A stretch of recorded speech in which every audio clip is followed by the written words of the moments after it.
Ya.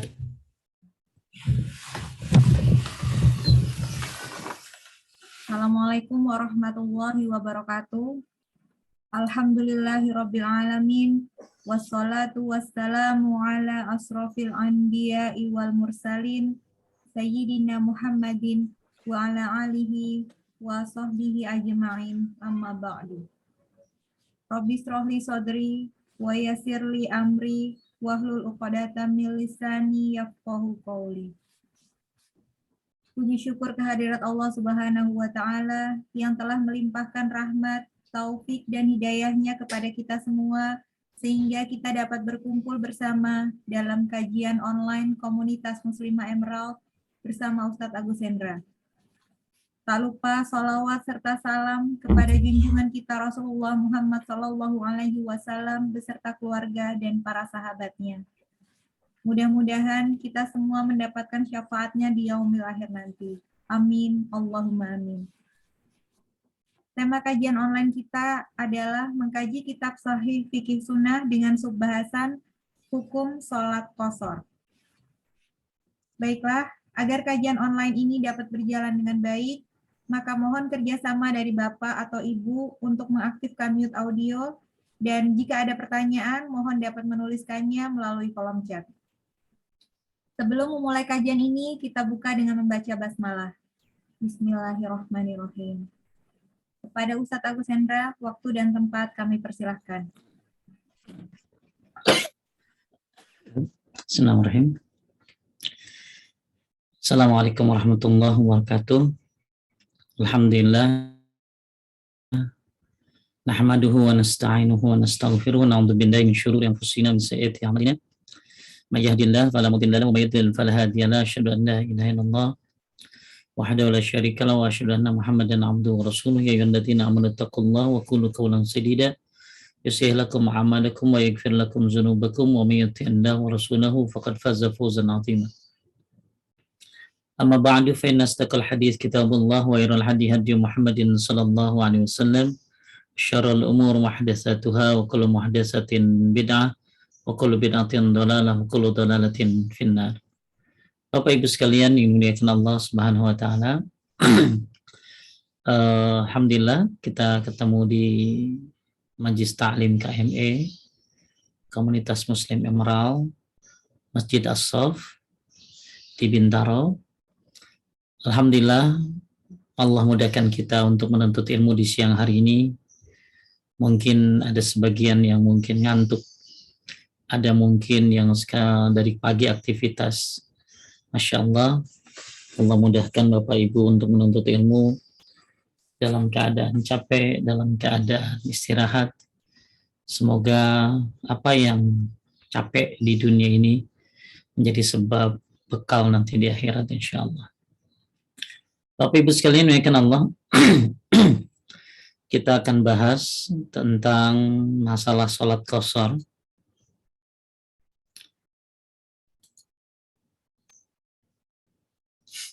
Ini kitab yang kita bahas, namanya Kitab Tamamul Minnah, karya Syekh Abu Abdurrahman Adil bin Yusuf Al-Azazi.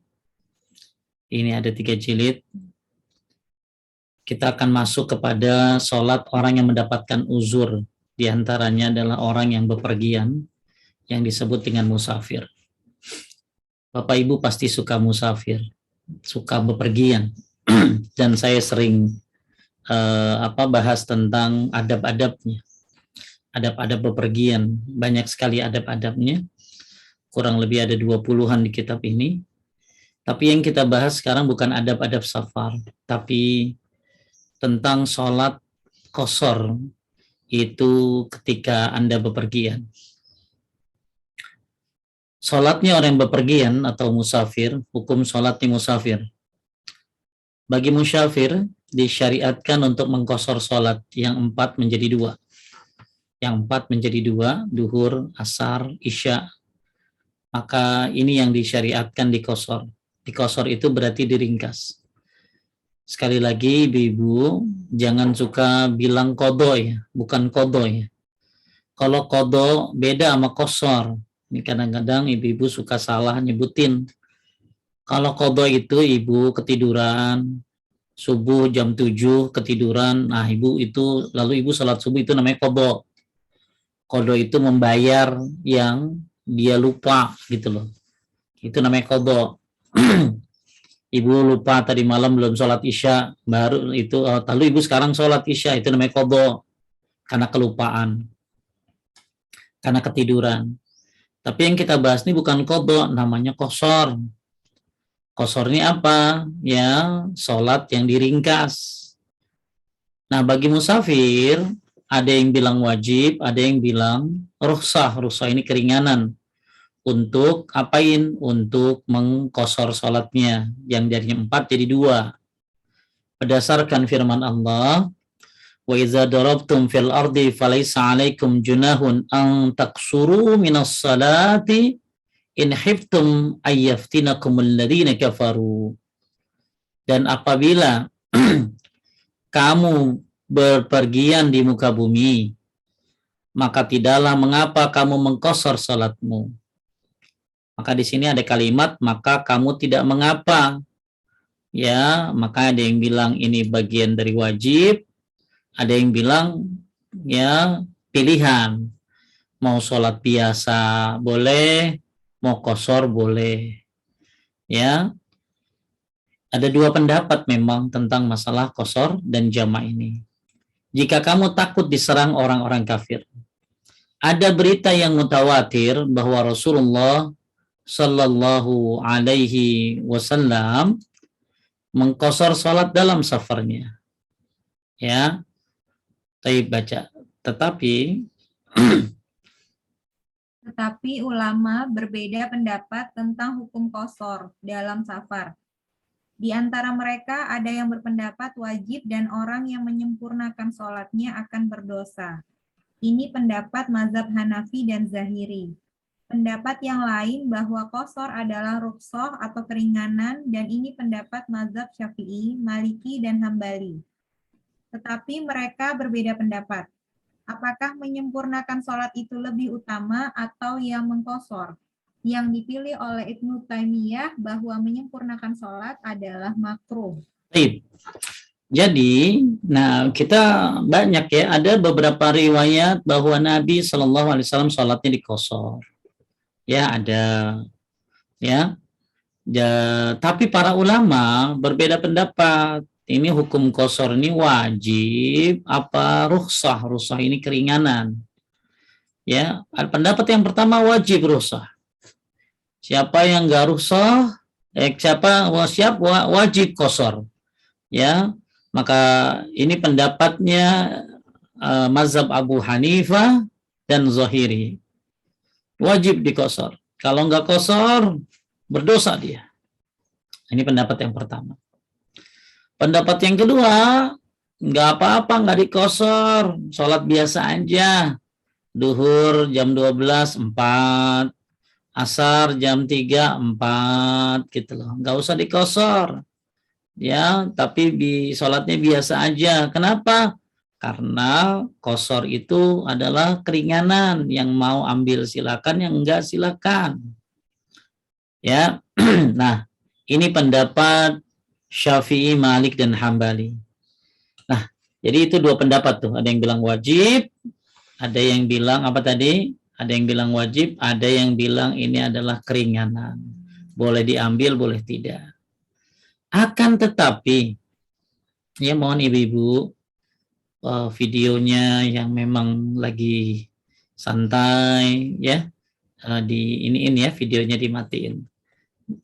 Jadi yang nggak dimatiin, jadi kerjaan saya yang matiin, ya. Nah, jadi akhirnya ganggu konsen. Jadi saya suka matiin video ibu-ibu yang nyala gitu lah, karena ditakutkan kelihatan auratnya. Tapi buat ibu-ibu yang buka video yang memang ini yang lagi tiduran, ya, tolong videonya diperhatikan, dimatikan, ya. Tapi tetap dengerin, tapi videonya jadi matikan. Jadi saya ulangi, ada yang berpendapat wajib qashar, ya wajib qashar. Ada pendapat kalau nggak qashar dosa, ya. Pendapat yang kedua, nggak wajib, tapi keringanan, rukhsah, mau diambil boleh, nggak ngapa-ngapa. Ya, nah itu dua pendapat perbedaan tentang masalah hukumnya. Nah, cuma sekarang yang jadi perbedaan lagi, bagusan mana? Kalau lagi safar tuh, qashar apa sholat biasa? Bagusan mana? Ya, nah Ibnu Taimiyah mengatakan bahwa menyempurnakan sholat ketika safar adalah makruh. Jadi yang sholatnya duhur di rest area 4, asar nanti 4, itu kata Ibnu Taimiyah makruh. Ya, ini jadi secara hukum ada yang bilang wajib, ada yang bilang ini adalah keringanan. Nah, sekarang mana yang lebih afdal? Kalau lagi safar di qashar apa di sempurna? Maka ada yang maka Ibnu Taimiyah berpendapat yang sholatnya biasa saja, nggak di qashar ketika lagi safar, maka hukumnya makruh. Baik, kita lihat Syekh Ibnu Utsaimin berkata, dan itu pendapat yang kuat, bahkan mungkin perkataan yang paling kuat. Jadi Syekh Utsaimin menguatkan perkataan Ibnu Taimiyah bahwa yang sholatnya biasa, nggak di qashar, lagi safar, maka itu makruh. Dan dia berkata juga, kata Syekh Utsaimin, kecondonganku, dan ini bukan merupakan kecondongan yang besar, bahwa menyempurnakan sholat hukumnya makruh, bukan haram. Sedangkan orang yang menyempurnakan sholatnya tidak dianggap berbuat maksiat. Jadi yang sholatnya biasa, dia tidak berbuat maksiat, tapi dianggap makruh, ya, anggap makruh, tapi tidak haram, tidak haram. Ini pendapat dari Syekh bin Shalih Al-Utsaimin mengutip pendapat Ibnu Taimiyah. Kesimpulannya, kata beliau, makruh kalau sholatnya lagi safar, tidak di qashar, tapi sholatnya 4 aja. Ya, baik.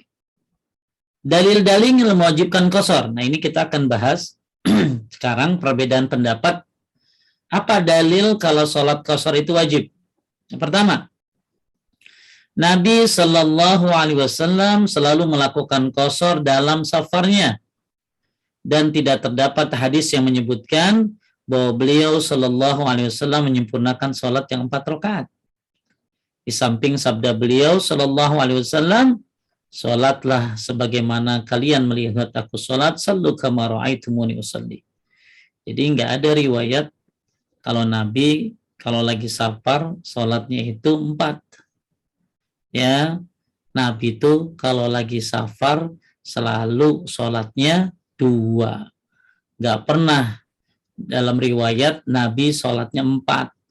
Ya, kalau lagi safar selalu sholatnya 2. Ya, taib, itu dalil yang pertama. Ya, bahwa Nabi Shallallahu Alaihi Wasallam kalau safar nggak pernah sholatnya 4 rakaat. Maksudnya 4 rakaat itu duhur 4 nggak pernah, tapi 2. Asar 2, maghrib 3 tetap, isya 2, subuh tetap 2. Hadis yang kedua yang dijadikan dalil bagi orang yang mewajibkan qashar, hadis Aisyah radhiyallahu anha, sholat itu diwajibkan dalam 2 rakaat. Jadi dulu ya perintah sholat itu 2 rakaat dulu ya, sebelum ada Isra dan Mi'raj. Lalu ditetapkan untuk sholat safar dan disempurnakan untuk sholat hadar. Hadar itu mukim. Ya, jadi dulu perintah sholat itu 2 rakaat. 2 rakaat saja, 2 rakaat pokoknya. Lalu ditetapkan untuk sholat safar dan disempurnakan untuk sholat hadar. Jadi orang kalau lagi mukim ya sholatnya biasa, tidak qashar. Nah, ini hadis yang kedua diriwayatkan oleh Bukhari. Ya, jadi yang pertama tadi ya Nabi nggak pernah kalau lagi safar nggak qashar.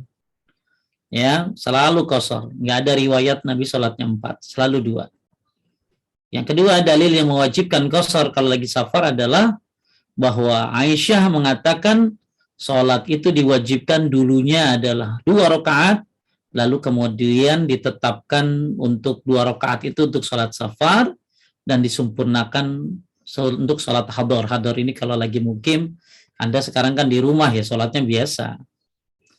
Mereka berkata ini dalil bahwa fardunya sholat dalam perjalanan adalah 2 rakaat. Hadisnya Bukhari ya. Nomor ketiga dari Ibnu Abbas radhiyallahu an, dia berkata, sesungguhnya Allah mewajibkan sholat atas lisan Nabi kalian adalah 2 rakaat untuk musafir dan 4 rakaat untuk orang mukim dan 1 rakaat untuk sholat khauf. Khauf ini kalau lagi perang. Ini diriwayatkan oleh Muslim. Jadi dari Ibnu Abbas dia berkata, ya sholat wajib diwajibkan atas lisan Nabi Muhammad salat. Sungguhnya Allah mewajibkan sholat atas lisan Nabi kalian ada 2 rakaat untuk musafir. Di sini jelas disebutkan musafir. Dan 4 rakaat untuk mukim. Dan 1 rakaat untuk sholat khauf.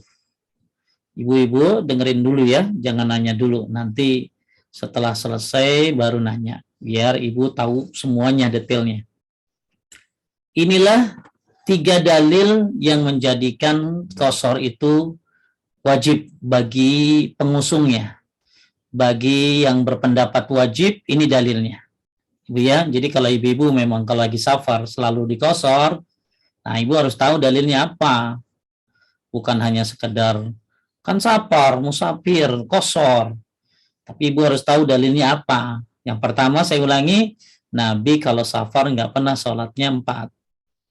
Ya, selalu di qashar. Yang kedua, dari Aisyah bahwa sholat itu untuk safar 2 rakaat, ya, dan untuk yang hadir itu sempurna. Nah, yang ketiga, dari Ibnu Abbas bahwa Nabi 2 rakaat untuk musafir itu sholatnya 2 rakaat. Kalau mau ditambahin dalam kitab Shalatul Mu'min disebutkan bahwa bahwa Allah itu senangnya dengan orang. Nah, ini ada di bab tentang masalah mengusap khuf ya, mengusap khuf. Itu bab berapa tuh di mengusap khuf. Jadi disebutkan bahwa Allah Subhanahu wa taala itu senang dengan orang yang mengambil keringanannya seperti senangnya dengan orang yang menjalankan kewajibannya. Dalam riwayat yang lain, senangnya seperti orang meninggalkan kemaksiatan. Jadi kalau kita jalanin kewajiban, Allah senang sekali. Kita ninggalin kemaksiatan, Allah senang sekali. Nah, senangnya Allah itu seperti itu. Kalau ada orang mengambil keringanan yang diambil yang diberikan kepada umatnya, kepada hambanya.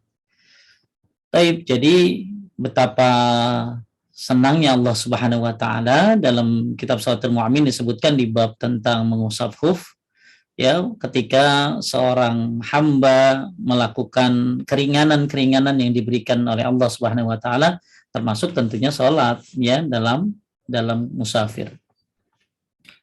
Kemudian ini dalil yang mewajibkan salat qashar kalau lagi safar. Nah, sekarang adapun dalil yang mengatakan qashar adalah rukhsah, keringanan. Nah, ini dia. Pakai dalil juga. Jadi yang bilang salat nggak apa-apa, salat biasa aja kalau lagi safar, ini juga ada dalilnya. Yang pertama, sama dalilnya surat An-Nisa 101.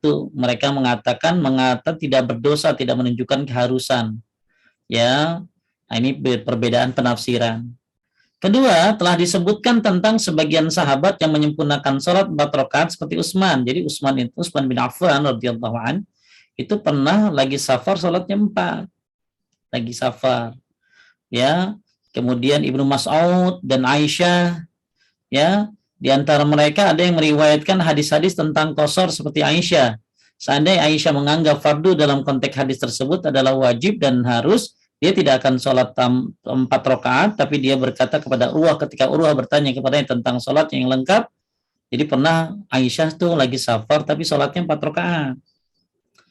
Ya, maka Urwah bertanya kepada Aisyah, padahal Aisyah kan tadi juga meriwayatkan qashar sholat tuh. Tapi kenapa Aisyah radhiyallahu anha ummul mu'minin ini sholatnya lagi safar 4? Maka kata Aisyah, wahai anak saudaraku, sesungguhnya ia tidak memberatkanku. Nah, ini.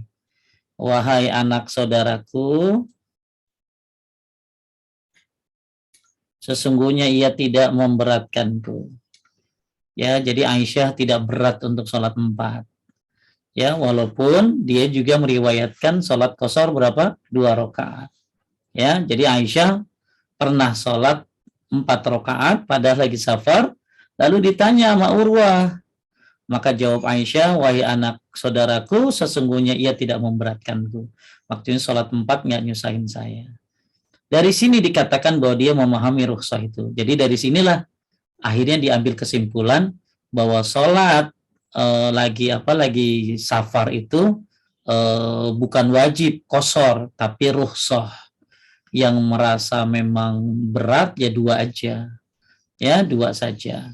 Jadi ini kita lagi bahas 2 arah ya, 2 arah.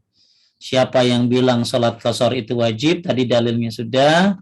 Nah sekarang kita yang lagi bahas sholat qashar itu bukan wajib tapi keringanan. Yang mau silakan, ya. Yang mau silakan, yang mau 4 juga boleh. Nah kenapa? Tadi Utsman bin Affan, Ibnu Mas'ud, Aisyah, dia pernah sholat lagi safar tapi sholatnya bukan 2 malah 4 rakaat. Ketiga, mereka berkata karena sesungguhnya seandainya musafir bermakmum dengan orang mukim, bukan musafir, dia menyempurnakan sholat dan sah sholatnya. Sholat tidak akan bertambah dengan mengikuti imam dengan dalil seandainya sholat subuh di belakang orang sholat zuhur maka tidak boleh mengikuti imam sesudah 2 rakaat. Jadi gini maksudnya. Kalau musafir, ya ibu lagi safar nih ya, kan ibu sholatnya 2. Tiba-tiba mampir di rest area.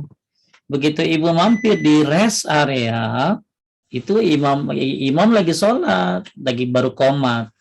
Kan biasanya rest area itu ada imamnya, orang penduduk setempat. Ya, penduduk setempat, imam. Nah, ibu kan harusnya 2. Nah, imam ini kan sholatnya 4. Nah, ibu ikutin 4. Nggak boleh 2. Nah, ini dijadikan alasan. Ya, menjadikan alasan, ya musafir. Kalau ngikutin imam yang sholatnya 4, dia harus ikut 4. Gitu loh. Ya, ini pendapat yang ketiga. Ya, sekarang kita lihat ini ada 2 dalil dan setiap dari keduanya dapat diambil untuk yang lain. Kita lihat aku kata sekarang gimana Pak Ustadz, dalil yang tadi sudah disebutkan dalil-dalilnya ya, baik yang menyatakan rukhsah atau wajib. Nah sekarang aku katakan ya, lanjut baca dan aku katakan. Nah ini ada 2 dalil, lanjut. Ini ada 2 dalil dan setiap dari keduanya dapat diambil untuk yang lain. Aku sangat kagum akan perkataan Imam Ahmad. Aku menginginkan selamat dalam masalah ini. Perkataan yang terkenal dari rahimahullah bahwa musafir jika dia menghendaki dapat sholat 2 rakaat dan dapat juga sholat secara lengkap. Ya, ini jadi kata Imam Ahmad, perkataannya yang terkenal, jika musafir mau dia qashar, jika dia nggak mau ya dia sholat secara lengkap. Ya, jadi yang mau, kata Imam Ahmad, yang mau sholat 2 rakaat monggo bahasa kita mah ya, yang mau 4 rakaat silahkan. Aku katakan, lanjut. Aku katakan, dan sesudah memaparkan dalil-dalil 2 kelompok, maka menurutku yang paling kuat adalah perkataan wajibnya qashar. Jadi menurut penulis ya, Syekh Adil Yusuf bin Al-Hazazi menyebutkan bahwa menurut dia yang paling kuat adalah perkataan wajibnya qashar. Terus maka bagi musafir tidak sepatutnya menyempurnakan sholat 4 rakaat, kecuali apabila menurutnya ada penafsiran dalam anggapan penyempurnaannya, atau sholat di belakang mukim, atau menganggap bahwa ia merupakan keringanan saja lalu tidak mengingkarinya. Ia menjadi sumber perselisihan yang menimbulkan perbedaan di dalamnya. Bagaimana perkataan Syekhul Islam Ibnu Taimiyah rahimahullah, ini masalah-masalah ijtihadiyah. Maka barang siapa yang melakukan dengan pendapat sebagian ulama tidak dicela dan tidak ditinggalkan. Baik, ya. Sekarang Ibu tanya saya mungkin. Saya bukan siapa-siapa, tapi sama karena saya ngajar, saya milih qasar. Saya milih qasar. Kenapa? Ya, kenapa? Karena yang pertama jelas bahwa kita tahu bahwa ya Nabi Shallallahu Alaihi Wasallam kalau lagi safar selalu diqasar. Maka itu yang pertama. Kita kembalikan kepada apa yang dilakukan oleh Nabi Shallallahu Alaihi Wasallam. Ya. Kemudian juga tadi ada Aisyah walaupun melakukan 2 ya, dia bilang qasar ya, tapi juga dia melakukan 4 ya. Nah, ini ada banyak bantahan sih di dalam kitab Sahih Fiqh Sunnah, saya tidak akan bahas karena panjang ya. Kemudian Ibnu Abbas ya juga ya bahwa Allah mewajibkan sholat atas lisan Nabi kalian 2 rakaat untuk musafir. Jadi kembalinya ujungnya adalah apa yang dilakukan oleh Nabi Shallallahu Alaihi Wasallam. Maka saya pribadi lebih memilih yang berpendapat bahwa untuk musafir ya bagusnya diqasar, ya bagusnya diqasar. Kecuali sebagaimana penulis kitab ini, kecuali memang dia ngikutin imam. Jadi nggak boleh kalau ibu lagi sholat, ibu mau, tadi saya udah bilang, ibu datang ke rest area, kemudian ibu mau sholat duhur di ringkas 2, tiba-tiba, ada servis.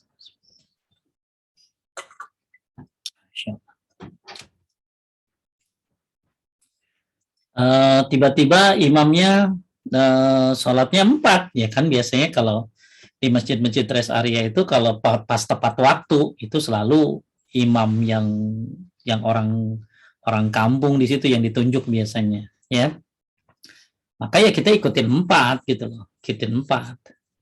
Tapi kalau imamnya misalnya kita datangnya terlambat jam berapa, jam 1 misalnya ya, kita datang ke rest area itu datangnya jam 1 ya, itu biasanya sudah musafir kebanyakan tuh ya, sudah musafir, maka ya kita ikut 2 ya. Jadi buat musafir sholatnya 2 rakaat saja duhur, 2 rakaat juga asar, 2 rakaat juga isya ya. Nah, kecuali kalau dia ngikutin imam ya, sedangkan imamnya orang mukim ya. Kemudian selesai 2 pendapat tadi, mudah-mudahan ibu-ibu bisa milih ya, bisa milih. Kalau saya lebih memilih diqasar karena Nabi Shallallahu Alaihi Wasallam melakukannya. Baik, sekarang jarak qasar, ini lebih panjang lagi ya. Jadi ini ringkas ya. Kalau dibahas di kitab-kitab yang lain banyak kan panjang-panjang ya. Jarak qasar ya, ulama lanjut.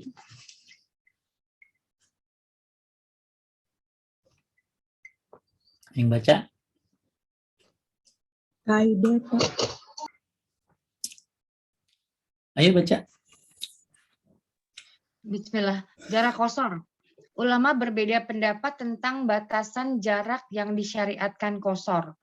Telah diketahui bahwa ayat dan hadis-hadis yang menyebutkan safar secara mutlak tidak menentukan safar yang mana.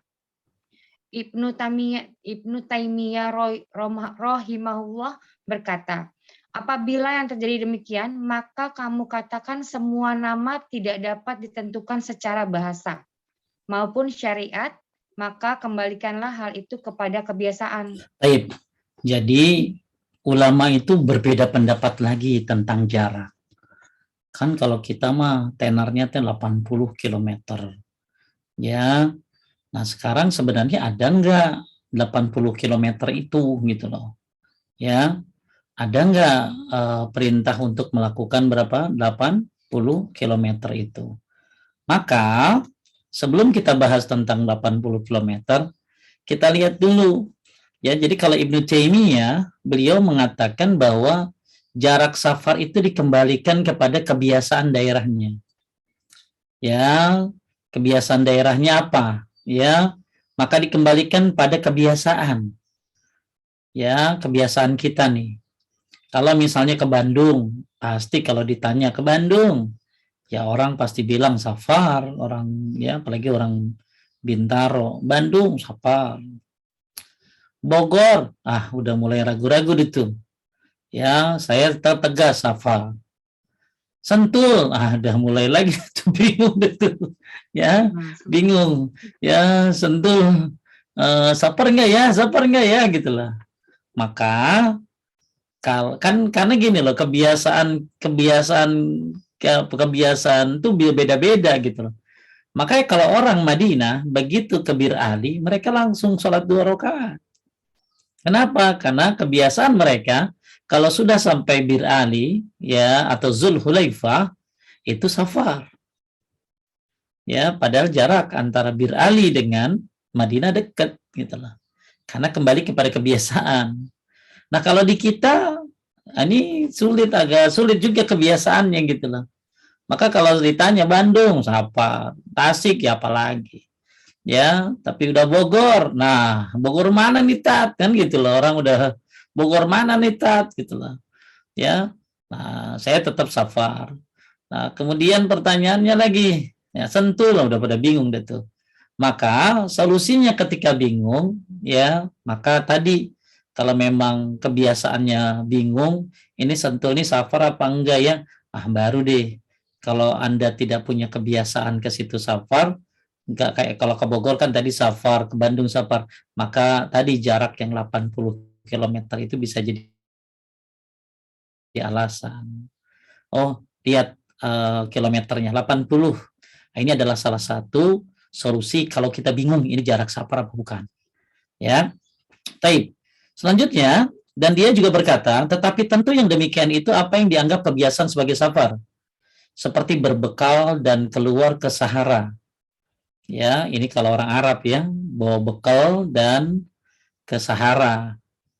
Adapun apabila dia berada seperti di Damaskus dan dia berpindah dari daerah yang banyak pepohonan dari daerah ke daerah sebagaimana perpindahannya dari Salihiyah ke Damaskus, maka ini bukan musafir.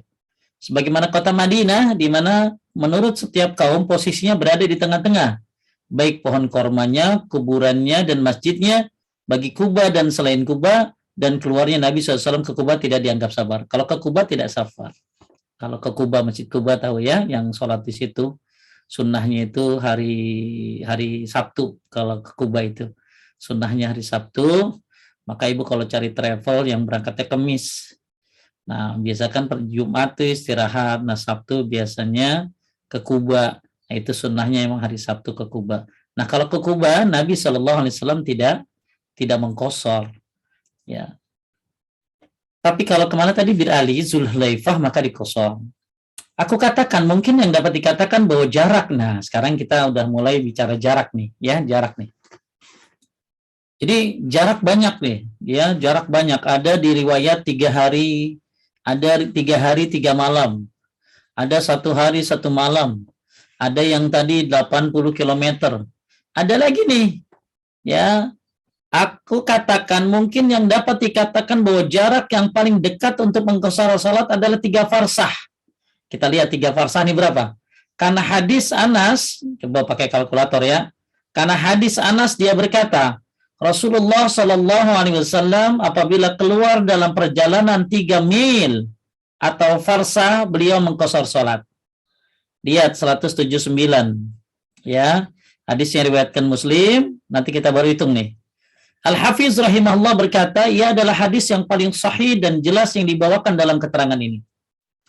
Aku katakan 3 farsah karena perawi ragu-ragu apakah 3 mil atau 3 farsah. Dan yang terakhir adalah yang lebih hati-hati karena itu memastikan, yaitu 3 farsah. Telah diketahui bahwa 1 farsah adalah 3 mil, coba hitung. 1 farsah adalah 3 mil, maka jaraknya menjadi 9 mil. Kita lihat, 1 mil berapa? Ada di bawah catatan kaki. Ya, sebentar. Saya gedein.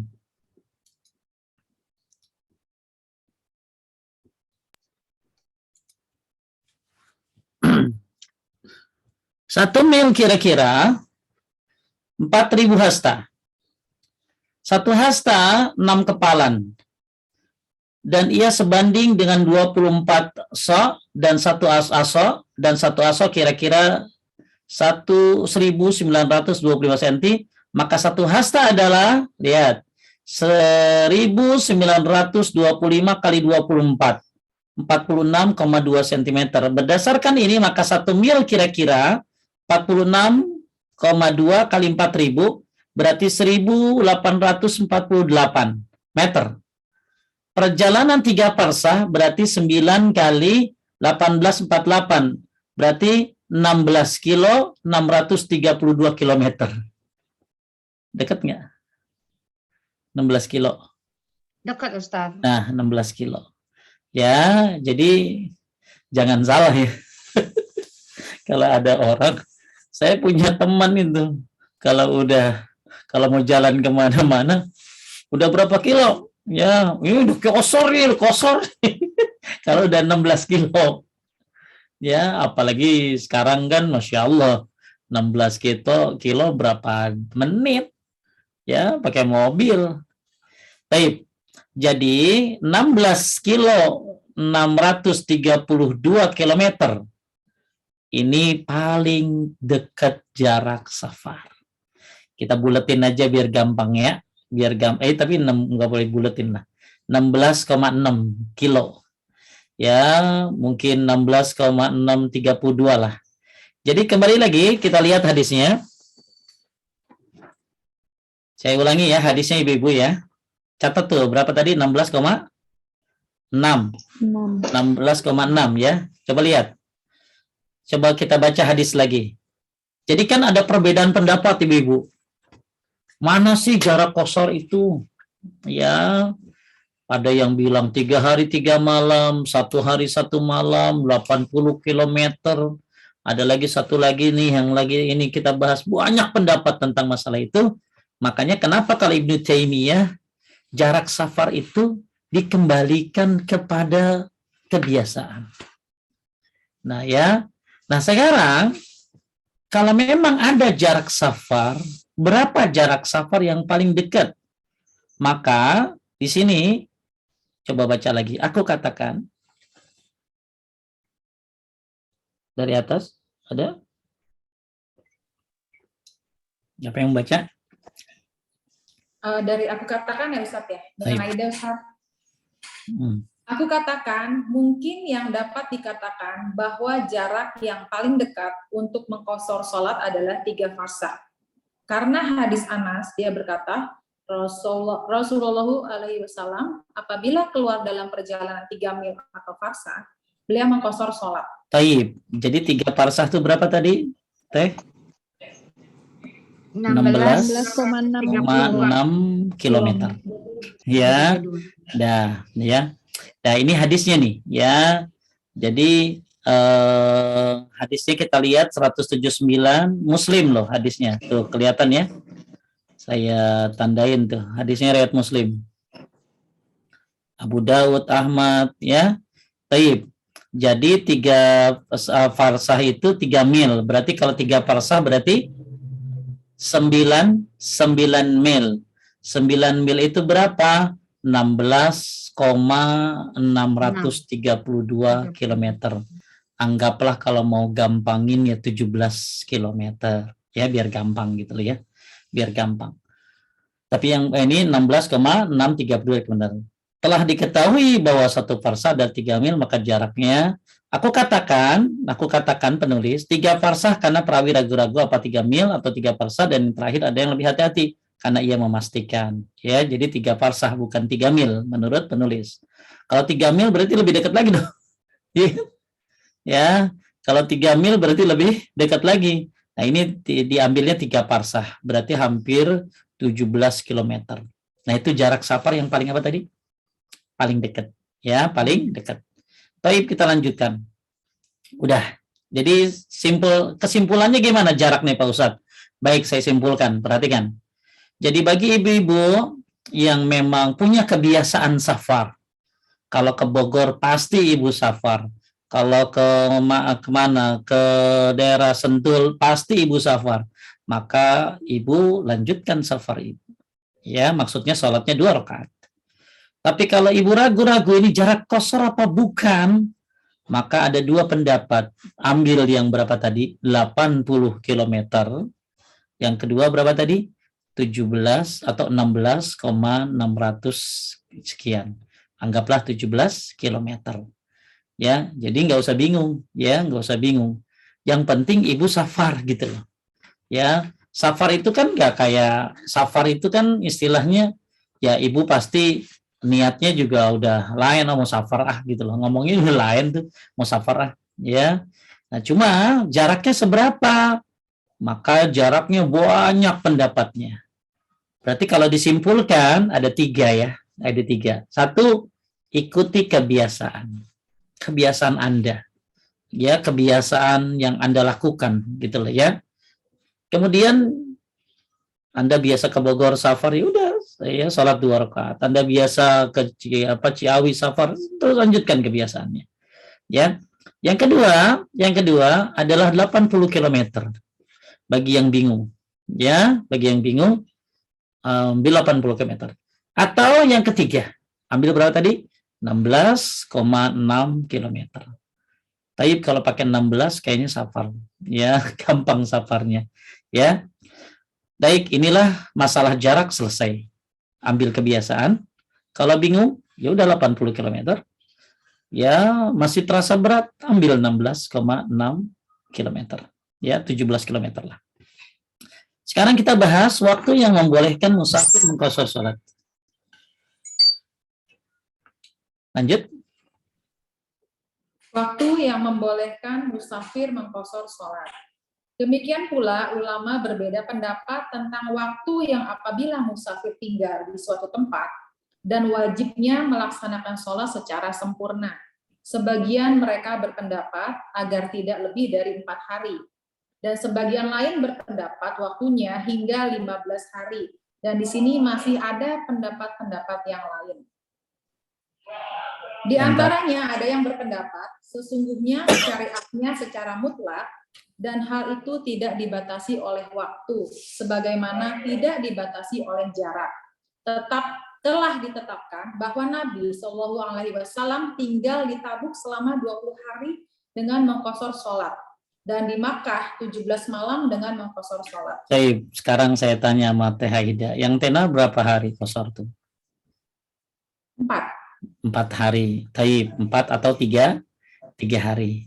Jadi sebenarnya berapa hari sih kita boleh di qashar ini? Ya, berapa waktu kita boleh, berapa hari kita boleh mengqashar sholat? Maka di sini pendapatnya lebih banyak lagi. Oke, kita coba ringkas. Yang pertama 4 hari. Kenapa 4 hari? Ini termasuk pendapat dari Syekh Abdul Aziz bin Baz. Misalnya saya mau kemana ya? Saya mau ke Tasikmalaya misalnya. Mau pulang kampung ya. Maksudnya kampung ibu saya di sana, walaupun ibu saya sudah di Jakarta, bapak saya di Jakarta. Tapi mungkin saya pengen pulang kampung, ya, ngelihat kampung. Nah, berapa hari itu? 4 hari saya boleh sholat 4 hari itu di qashar. Selanjutnya saya sholat biasa. Ini termasuk pendapat Syekh Abdul Aziz bin Baz. 4 hari, ya. Pendapat yang kedua, lebih daripada itu sebenarnya. Ada pendapat-pendapat yang lain di atas 4 hari. Di antaranya adalah 15 hari. Ya. Jadi 15 hari di qashar, ya. Di qashar, terus kemudian setelah 15 hari sholat seperti biasa. Ya. Pendapat yang ketiga, 17 hari. Karena apa? Karena Nabi pernah di Mekah 17 malam dengan mengqashar sholat. 17 malam Nabi mengqashar sholat, ya, lalu setelah 17 hari sholat seperti biasa. Pendapat yang keempat, 20 hari. 20 hari. Setelah 20 hari Anda sholat seperti biasa. Pendapat yang terakhir, ya, walaupun masih banyak pendapat yang lain, pendapat yang terakhir, Anda kalau memang nggak niat mukim, selama Anda di sana statusnya sebagai musafir, mau berapa hari saja terserah. Mau berapa hari aja terserah, selama Anda nggak jelas pulangnya. Ya, berapa hari nggak tahu dah, ya, sampai duit habis, ya, nggak tahu sampai berapa, maka ya terserah sampai berapa hari juga. Itu pendapat yang terakhir sesuai dengan hajat Anda selesai. Nah, kebanyakan di Indonesia ngambilnya itu antara 3 atau 4 hari. Selanjutnya sholat seperti biasa. Ya, tapi jangan heran kalau ada orang yang ngambil 15 hari, lalu sholat setelah itu sholat seperti biasa, ngambil 17 hari, ngambil 20 hari, atau sampai kebutuhannya selesai. Ya, baik. Kita lihat tinggalnya Nabi. Lanjut. Tadi udah dibaca belum ini ya? Belum ya. Belum, Mangga. Tinggalnya Nabi. Tinggalnya Nabi sesuai dengan keadaan atau kebutuhan.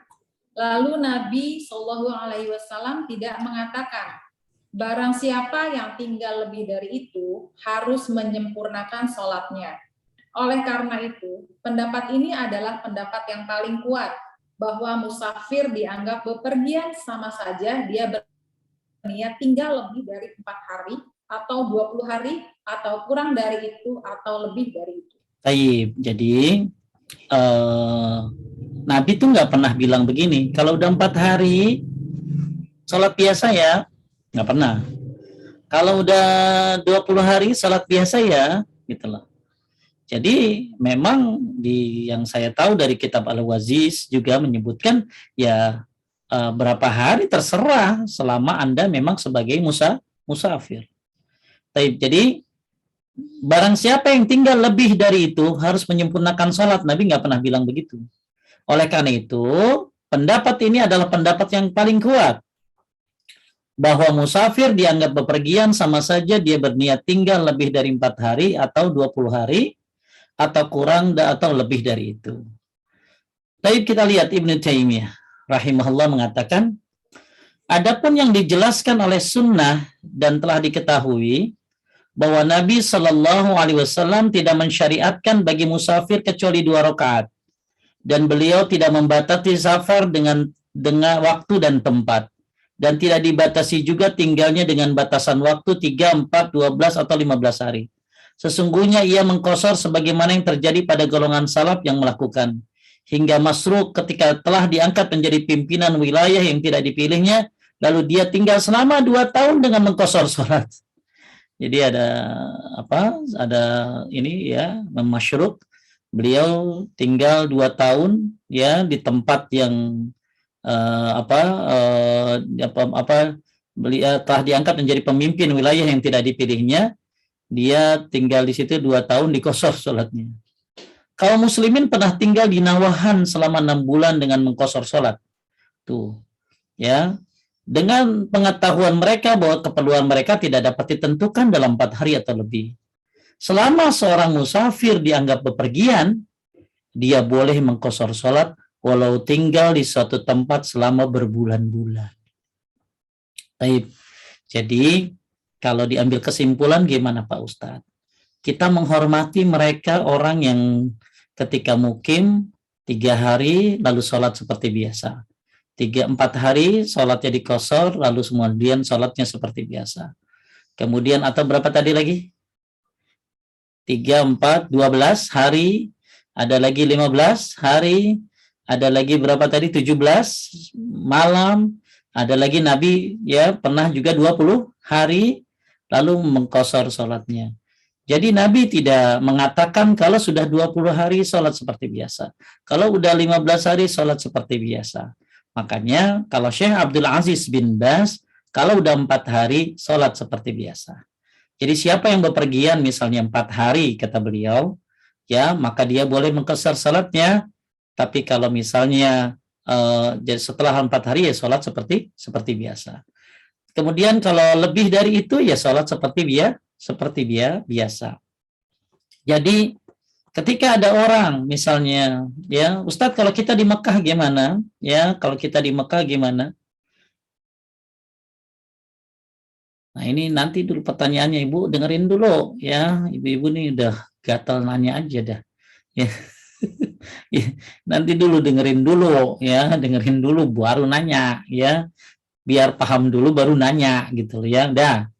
Ya, baik.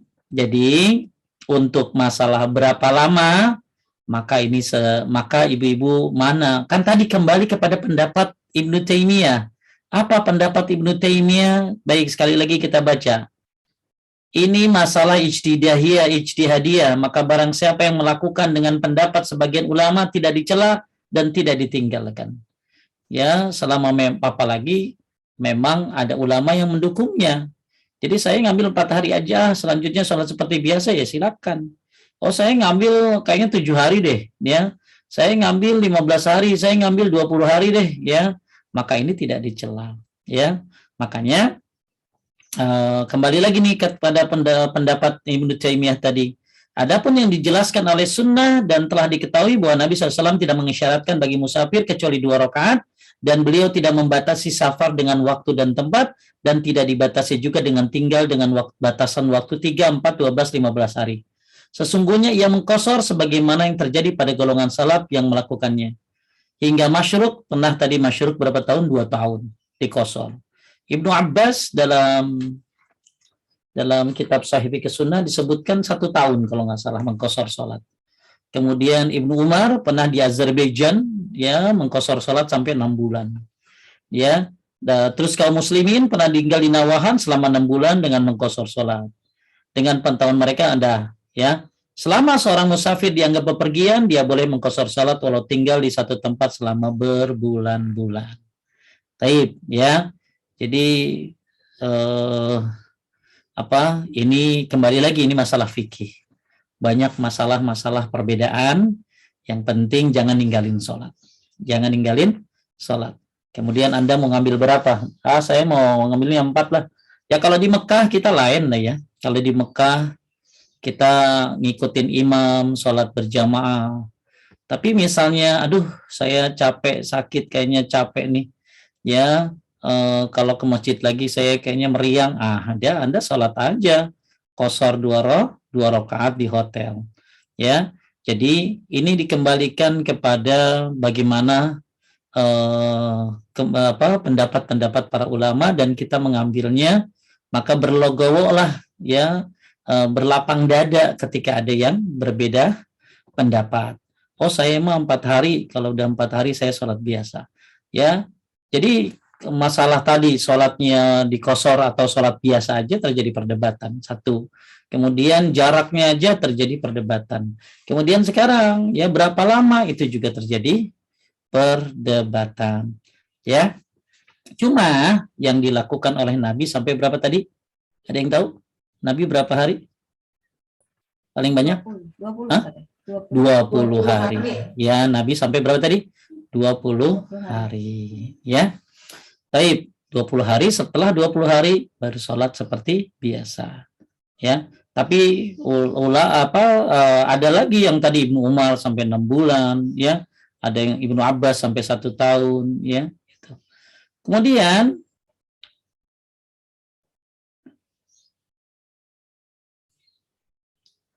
ini Ibu kalau dibahas bingung, ya. Saya langsung aja. Masalah-masalah yang perlu diperhatikan. Lanjut, Teh. Masalah-masalah dan yang perlu diperhatikan. Pertama, qashar tidak terjadi kecuali pada sholat yang 4 rakaat.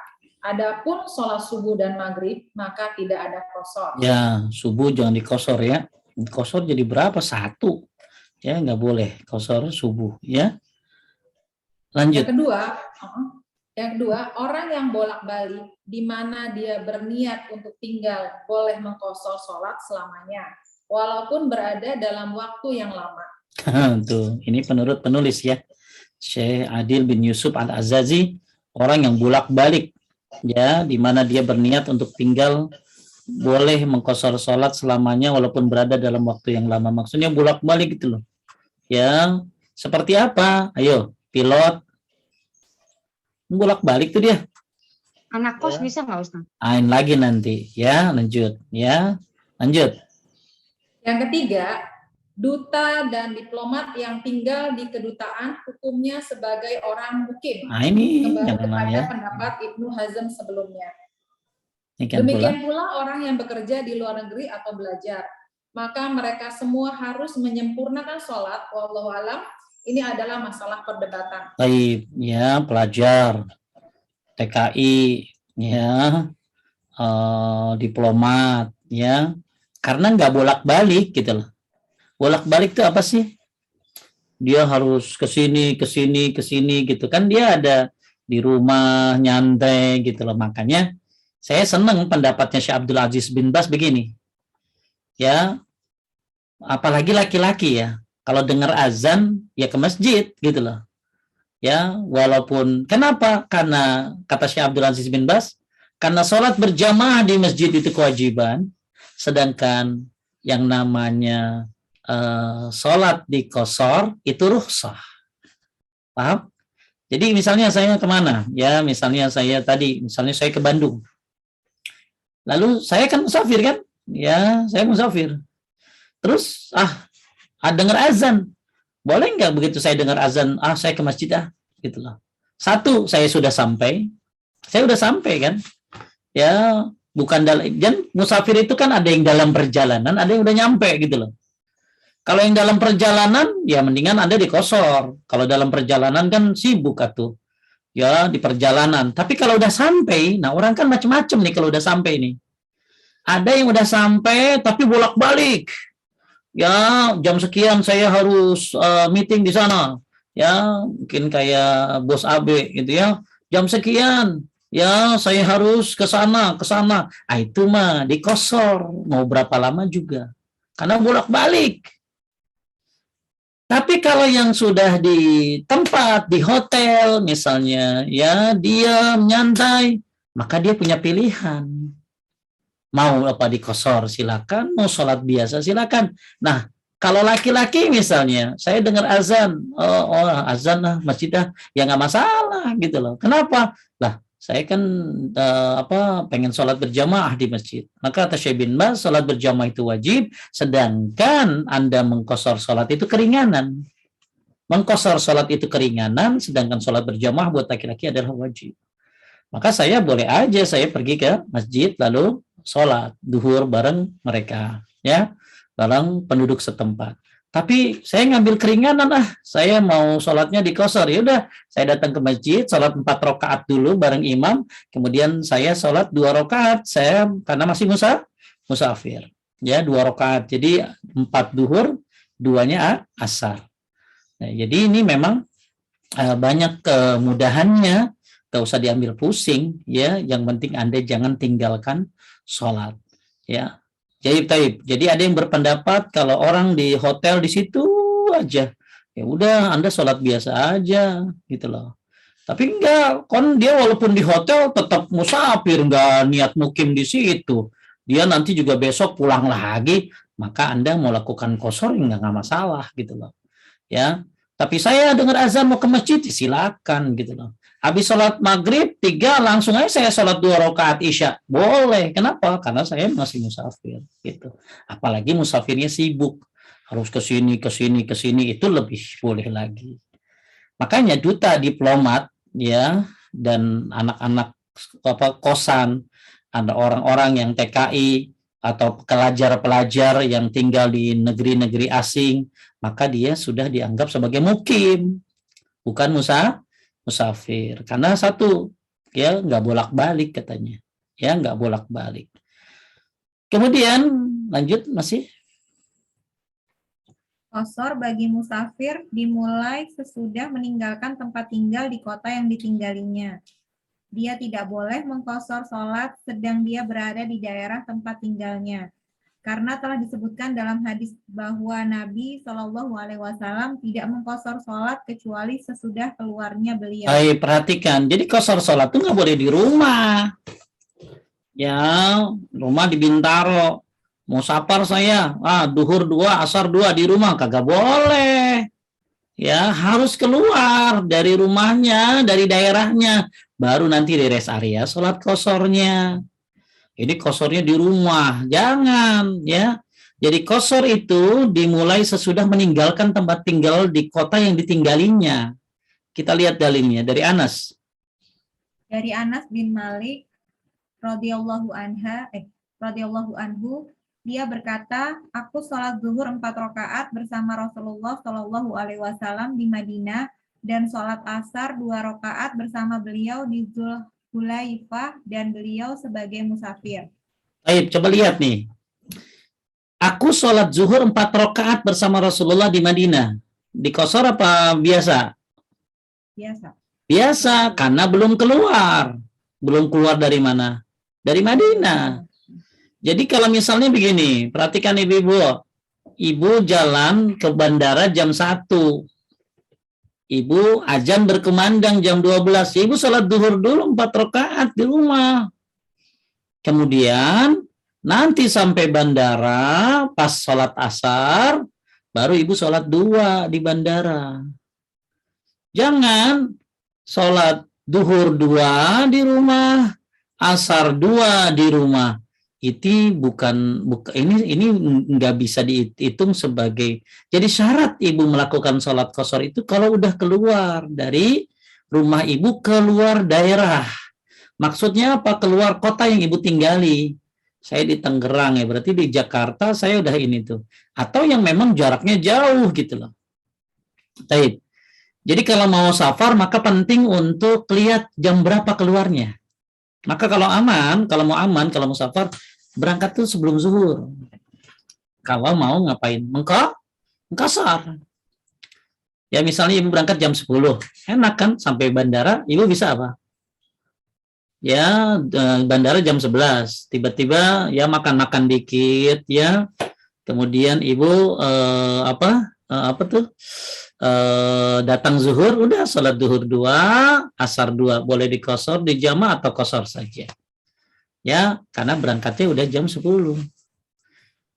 Ini enggak, berangkatnya jam 1 ya, akhirnya dia pilih ya udah nanti kosornya di sana, di mana? Di bandara. Salah, harusnya 4 dulu di mana tadi? Di rumah, nanti di bandara waktu asar cukup 2 saja. Kenapa? Karena ibu berangkatnya jam 1. Makanya penting menentukan berangkatnya jam berapa biar ibu mau mengqashar sholat. Ya, jadi Nabi Anas bin Malik dia sholat bareng Nabi 4 rakaat di Madinah karena belum keluar. Tapi begitu sudah di mana?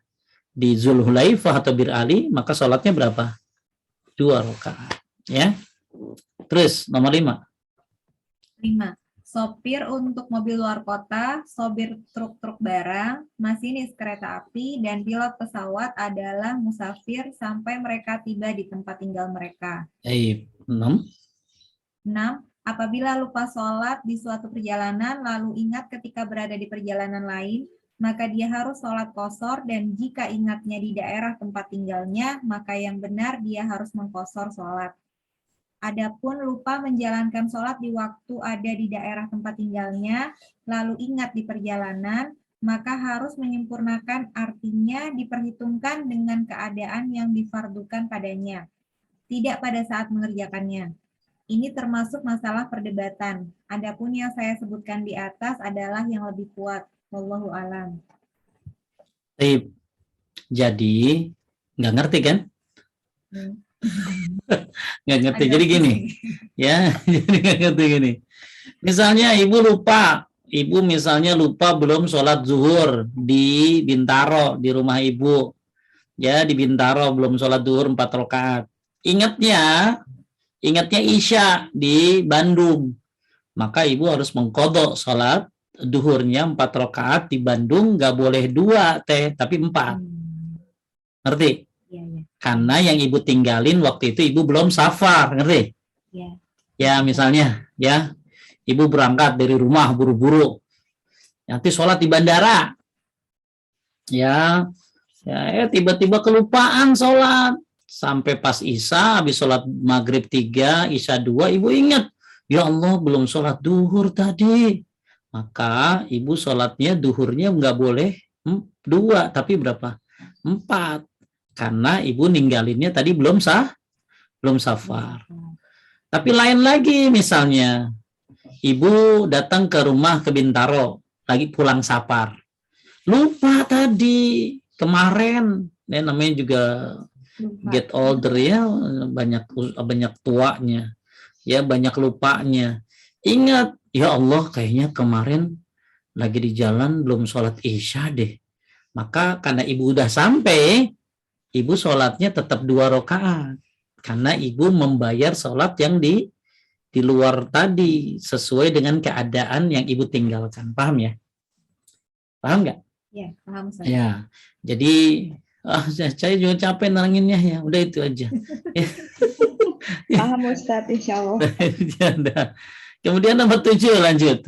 7. Orang yang tertahan atau terhalang dalam perjalanannya, maka dia termasuk orang yang bolak-balik hingga dia mengetahui akan tinggal dalam waktu yang lama, maka dia mengqashar sholat sebagaimana ditetapkan dalam hadis.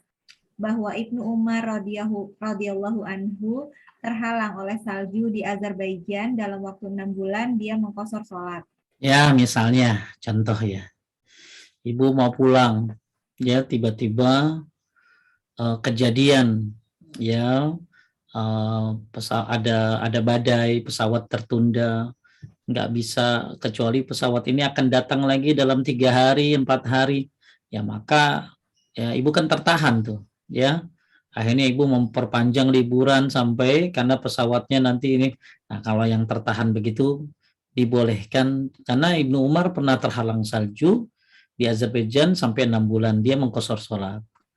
Lanjut, nah ini termasuk. Demikian pula orang yang tinggal di tempat isoler yang tidak tahu kapan berakhir, maka dia mengqashar sholat selamanya. Seperti orang yang tinggal untuk pengobatan dan tidak tahu kapan berakhir. Ya, misalnya ya, ada orang di karantina ya, dari luar negeri, datang ke bandara, oh ternyata positif. Maka dia di karantina. Karantina terus dicek, masih ada terus. Kan kadang-kadang ada orang yang kena penyakit itu nggak sembuh 3 hari, 7 hari nggak sembuh juga, bisa lama. Maka dia selama belum sampai ke rumahnya, maka dianggap sebagai apa? Musafir. Ya. 8. Orang yang keluar untuk mencari orang yang linglung dan tersesat jalan, maka dia boleh mengqashar sholat selamanya hingga kembali ke tempat tinggalnya. 9. Apabila musafir bermakmum di belakang mukim, dia harus menyempurnakan sholat karena terdapat orang yang keluar untuk mencari orang yang linglung ya. Ini kan misalnya orang nyari orang di pegunungan ya, yang hilang ya, selama dia belum ketemu orangnya ya belum pulang dia, ini boleh mengqashar sholat. Lanjut, apabila musafir bermakmum di belakang mukim, dia harus menyempurnakan sholat karena terdapat hadis bahwa Ibnu Umar ditanya, bagaimana keadaan seorang musafir yang sholat 2 rakaat bersama imam yang sholat 4 rakaat? Dia berkata itu adalah sunnah. Karena sahabat sholat 4 rakaat di belakang. Di belakang Utsman di Mina. Di belakang Utsman di Mina. Apabila perbuatan Utsman ditafsirkan untuk menyempurnakan sholat, maka ini menunjukkan bahwa makmum yang musafir mengikuti imamnya. Baik, jadi kalau ibu sebagai musafir, kemudian imamnya orang mukim, maka ibu sholatnya tetap 4-nya, nggak boleh 2. Ibu nunggu aja di pintu. Orang lagi sholat nungguin aja, kagak sholat bu, ntar nungguin imam rakaat ketiga kan pas tuh. Imam rakaat ketiga gue 2 gitu. Ya imam salam gue beres, kan gue musafir, itu nggak boleh. Jadi sholatnya ngikutin imam. Kemudian lanjut. 10. Berdasarkan apa yang disebutkan Ini di atas. masih panjang nggak? Masih banyak banget. Lanjut deh. Berdasarkan apa yang disebutkan di atas, apabila musafir mendapati sholat 2 rakaat bersama imam mukim, apakah dia harus mengqashar atau menyempurnakan? Di dalamnya terdapat perselisihan, dan yang lebih kuat adalah menyempurnakan karena keumuman sabda Rasulullah SAW, apa yang tertinggal maka sempurnakanlah. Dari Abu Majlas, dia berkata, aku berkata kepada Ibnu Umar, musafir mendapati 2 rakaat dari sholatnya kaum mukimin. Apakah cukup baginya sholat 2 rakaat atau sholat seperti sholat mereka sempurna? Dia berkata, dia tertawa dan berkata, sholat seperti sholat mereka.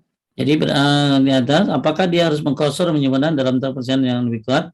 Karena aku berada musafir mendapati 2 rakaat dan sholat kaum mukminin, apakah gini maksudnya. Misalnya saya datang ke masjid ya, imamnya imam mukim, tapi udah rakaat ketiga teh. Ada rakaat ketiga. Kan pas tuh ya. Saya datang rakaat pertama, dia ketiga, dia rakaat keempat, saya kedua kan, maka pas. Jadi saya harus nambah apa cukup? Nambah 2 rakaat lagi, ya, karena ikut sama imam yang apa tadi? Mukim, ya. Kemudian apabila musafir sholat di belakang imam sedang dia tidak tahu apakah dia imam mukim atau musafir, lalu dia menjadikan niatnya tergantung. Artinya apabila imam menyempurnakan sholat, dia juga menyempurnakan sholat, dan apabila mukosor, dia juga mukosor sholat bersamanya, maka sholatnya benar, maka dia harus mengikuti imam. Jika imam yang mukim, dia harus menyempurnakan sholat di belakangnya, atau jika imam musafir, gini, misalnya kita datang ke masjid nih, kasus ya, terus kita nggak tahu nih, imamnya siapa nih, ini imam mukim apa imam safar, maka kita niatnya di belakang apa, niatnya gini aja, niat sholat dalam hati ngikutin imam. Jadi kalau ternyata imamnya mukim, berarti kita sholatnya jawab kita sholatnya sempurna. Kalau ternyata imamnya musafir, ya kita musafir. Ya, ngikutin imamnya musafir. Jadi gini kan, imam itu ada yang diketahui dia mukim, ada yang diketahui dia musafir kan? Ya. Nah makanya kalau imamnya, kalau yang tepat waktu ini mah ya, kalau yang tepat waktu pasti di rest area itu imamnya imam mukim biasanya. Tapi kalau misalnya, ini udah jam 1, ini imam mukim apa sholatnya 4 apa 2 ya? Maka ibu niatnya dalam hati, niat ngikutin imam aja. Ya, ngikutin imam. Maka kalau imamnya mukim, atau dia sholatnya 4, ibu ikut 4. Tapi kalau ternyata dia 2, ibu selesai 2. Ya. Kemudian, musafir sholat di belakang imam, musafir sholat di belakang imam mukim, kemudian sholatnya batal, yaitu musafir. Ini kayaknya pertanyaan aja deh, soalnya ininya kasus-kasus aja ya. Dah, mungkin ada yang nanya, silakan. Pertanyaan pertama, Assalamualaikum Pak Ustadz, kalau sedang safar sempat bermakmum dengan imam yang menetap yang sholat dengan jumlah 4 rakaat zuhur, tapi waktu itu karena terlambat berjamaah hanya dapat 2 rakaat saja. Ini sama seperti yang tadi ya Ustaz ya. Nah, makanya suruh dengerin dulu baru nanya. ya, makanya ibu saya suruh dengerin dulu baru nanya gitu loh. Nah, ini kan udah dijawab tadi terakhir kan, kejawab kan? Iya, jadi ibu kan kurang 2 ya ikutin, ya tambah 2 karena imamnya orang mukim ya. Nah gitu, makanya kalau ada bertanya tuh bagus selesaiin dulu materinya baru nanya. Biasanya alasan ibu-ibu takut lupa Pak Ustadz gitu ya. Jadi catat aja tuh ya. Dah. Jadi kalau imamnya 4 ya ibu ikut 4. Ternyata ibu terlambat. Imamnya 2, imamnya udah rakaat ketiga ibu baru masuk.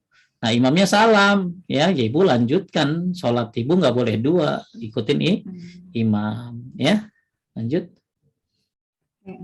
Kalau waktu safar dan di perjalanan, setiap waktu tiba berhenti setiap waktu tiba sholat kayak misalnya di masjid, sholat di masjid, dan melakukan sholat sesuai waktu sholat, baik zuhur, asar atau maghrib. Jadi kita meskipun safar, sholat tepat sesuai waktu, itu bagaimana Ustaz? Juga dia dijawab kan tadi. Ya, jadi ibu ya kan tadi safar itu ada yang bilang apa tadi? Wajib, ada yang bilang apa rukhsah. Kalau ibu mau sholat biasa ya monggo silakan gitu loh. Ya, tapi kalau yang mau qashar ya silakan. Cuma Nabi mengqashar. Dan Nabi Nabi kan uswatun hasanah. Nabi itu uswatun hasanah, contoh teladan. Ya. Jadi pertanyaannya tadi udah mungkin terlambat, nggak apa-apa. Jadi ibu saya ulangi, kalau ibu lagi safar, mau sholat biasa boleh. Ya, duhur 4, asar 4 boleh. Ya, itu mazhab Imam Ahmad, Imam Malik, Imam Syafi'i. Karena safar itu keringanan. Ya, tapi kalau menurut Ibnu Taimiyah makruh. Ya, kenapa? Karena Nabi nggak pernah safar nggak diqashar, selalu mengqashar. Maka saya ngikutin Nabi aja, sholatnya diqashar 2 rakaat, salam, langsung asar misalnya 2 rakaat salam. Tapi bagi yang makanya tadi kata Ibnu Taimiyah yang mau ngikutin pendapat ulama A boleh, yang B juga boleh. Jadi kalau ibu tanya saya akan kosor. Tapi kalau ibu tanya boleh nggak sholat biasa? Boleh gitu ya. Lanjut. Dalam perjalanan sholat zuhur ikut imam setempat 4 rakaat. Terus dilanjutkan dengan jamak takdim dan qashar asar 2 rakaat sendiri. Boleh nggak Ustaz? Boleh. Lanjut. Kalau kita terjebak macet di jalan dan tidak ada air dalam mobil atau kereta dan jaraknya kurang dari 80 km, bolehkah kita menjamak atau mengqashar sholat ketika sampai di rumah? Nah, ini kan safar apa macet? Ini kalau ini Ibu ya perhatikan ya. Bedain antara qashar sama jamak ya. Ya, kalau qashar ini untuk musafir. Nggak bisa karena macet, nggak bisa. Karena ibu safar alasannya. Jadi kenapa ibu mengqashar? Karena safar. Nah sekarang kalau ibu terjebak macet, ya nggak ada air. Kenapa nggak ada air? Ya harusnya kalau mau kemana-mana, pergi kemana-mana harus siapin air. Ya harus siapin tuh air semprotan buat wudhu. Ya yang sekarang kan gampang bisa tinggal semprot-semprot. Ya atau dalam keadaan selalu berwudhu. Anggaplah memang ibu batal, nggak ada air, terus dalam mobil, kereta, terus bolehkah menjama atau mengqashar sholat? Nggak bisa. Ini bukan, ibu kan nggak safar, ibu kan cuma kejebak macet. Maka yang harus ibu lakukan ya sholat di mobil semampu ibu. Ya nggak bisa di rumah ibu sholatnya di jama duhur 2, asar 2, karena ibu bukan musafir. Sekali lagi saya ulangi Ibu, yang namanya sholat qashar itu untuk musafir. Musafir, M-U-S-A-F-I-R, musafir. Bukan untuk orang yang pergi ke Tamrin City, pergi ke mall, ibu qashar nggak boleh. Ini untuk musafir, orang yang mau melakukan sebuah perjalanan, ya. Nah, perjalanan jauh, ya. Wah, nah. Jadi sekarang ibu kan dari rumah mau ke kantor misalnya, mau ke mall, kan ibu niatnya kan mau ke mall, bukan mau safar. Ya, tapi kalau saya mau ke Bandung, dalam hati kan ibu udah tahu saya safar. Nah, sekarang ketika ibu macet ya, maka ibu sholat sesuai dengan kemampuan ibu. Apalagi yang bawa supir. Ya, ibu bisa sholat. Ibu nggak bawa air Pak Ustadz, pakai air radiator nggak mungkin panas Pak Ustadz. Ya ada sanitizer, itu bukan air. Ya udah, kalau misalnya nggak ada air, nggak ada darurat, waktu sholat mau habis, maka ibu harus sholat di atas mobil sesuai dengan kemampuannya. Ya wudunya tayamum, kemudian sholat sholat ya semampunya. Ya semampunya. Kenapa inna sholata kanat 'alal mu'minina kitaban mawquta? Sholat itu telah ditentukan waktunya. Dan nggak bisa dikosor karena ibu bukan musafir. Atau sampai rumah ibu akhirnya sholat dikosor, nggak bisa. Ya atau di jamak gitu loh ya. Nah ini ada ikhtilaf tentang jamak mah. Jamak itu kan berarti 4-4. Tapi kalau memang pokoknya sekarang kita jadi musafir yang cerdas. Bawa persiapan. Kalau memang nggak safar, tapi bawa di mobil tuh ada perlengkapan, ada air, ada semprotan, ada waslaf, bisa buat wudhu, sehingga ibu kalau terjadi darurat bisa sholat di atas kendaraan. Seperti itu, ya. Lanjut. Apakah qashar harus berbarengan dengan jamak atau boleh hanya qashar saja tanpa jamak? Boleh, nggak apa-apa, qashar saja tanpa jamak. Ya, ibu duhur 2. Kalau safar ya, safar bukan nggak safar. Qashar duhur 2, nanti pas asar jam 3:30 2 lagi. Ya, nanti maghrib 3, nanti pas waktu isya jam 7:30 2. Nggak apa-apa tanpa jamak. Ya, mau dijamak boleh, mau diqashar saja boleh. Kalau dijamak berarti duhur asar dibarengin.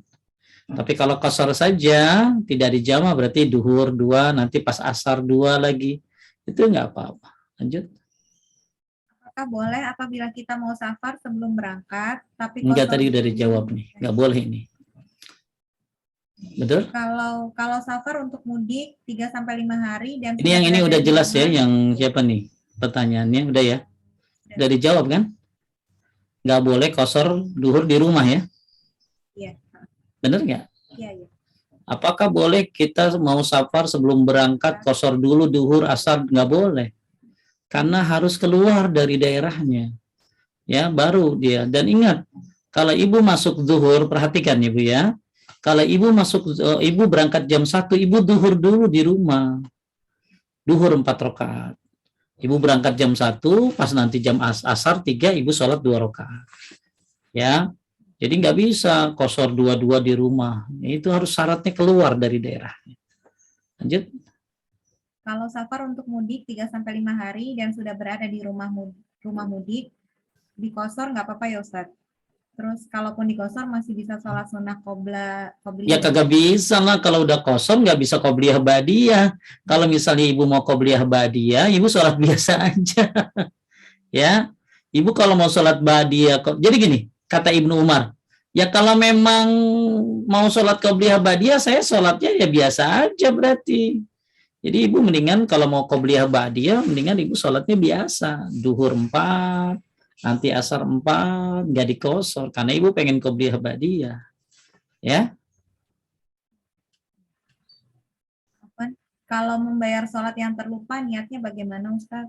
Niat aja sholat duhur di qadha, gitu aja, udah dalam hati ya. Misalnya asar yang lupanya nggak sengaja ya. Ya, niat sholat duhur di qadha dalam hati ya. Lanjut.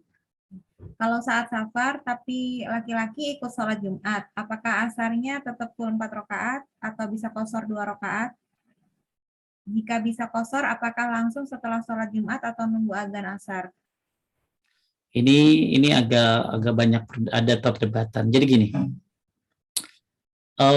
Seperti Syekh Fauzan, Syekh Utsaimin itu nggak boleh menggabung Jumat dengan asar 2 rakaat. Jadi ibu musafir, bapak musafir ya, bapak sholat Jumat. Kemudian sebenarnya musafir boleh tidak sholat Jumat. Ya, tapi kalau dia ada masjid boleh juga sholat Jumat. Misalnya musafir sholat, dia sholat Jumat, tapi sholat Jumat dia sholat 2 rakaat asar di qasar, di jamak. Maka kalau Syekh Fauzan, Syekh Utsaimin nggak boleh. Karena Nabi nggak pernah begitu. Ya, Nabi pernahnya duhur asar kan gitu lah, bukan Jumat. Tapi ulama yang lain seperti Imam Nawawi ya, termasuk Ustadz Abdul Hakim bin Amir Abdad membolehkan habis Jumat qasar asar. Ya, kalau yang takut ya udah Jumat aja, ikut sholat Jumat, nanti nggak usah habis pas asar jam 3:30 sholat asarnya 2 rakaat. Nah, itu mungkin paling hati-hati ya gitu. Kalau kita umroh atau haji, sholatnya safar atau mukim? Tadi kan udah dikasih tahu ini. Ya, ibu ngikutin imam. Ya, ibu mau sholat di masjid boleh, di hotel boleh. Ibu sholatnya sholatnya saya di qasar aja, nggak apa-apa ya. Tapi kan ibu kalau sholat berjamaah di masjid, ya misalnya ibu berjamaah, ibu di Mekah, di Madinah, ya sholat kan banyakin sholat ibu pasti kan. Nah, ibu boleh punya hak untuk mengqasar atau menjama'. Atau minimal gini, ibu ikut imam dulu sholat duhur 4 rakaat. Ya, kemudian ibu karena capek harus istirahat, langsung sholat asar 2 rakaat. Itu boleh 4 ngikutin imam, lalu 2 ibu qasar. Atau enggak, saya mau sholat biasa aja, enggak apa-apa juga kan tadi pilihan. Kalau ibu udah nyampe ini, ibu boleh sholat biasa atau di qasar. Kalau yang qasar ada yang 3, 4 hari, 15 hari, 20 hari. Tapi kalau yang sholat biasa, nggak apa-apa juga gitu loh. Ya. Jadi kalau Mekah Madinah, ya kalau saya lihat keadaan, kalau memang saya nanti harus pergi ya, susah kayaknya nih ke Taif kalau saya harus sholat biasa. Ya udah saya sholatnya duhur 4 bareng imam di masjid di Mekah Masjidil Haram. Lalu kemudian saya sholat qasar 2 rakaat asar. Tapi kalau sehari-hari ya saya sholat biasa saja. Ya, sholat biasa saja.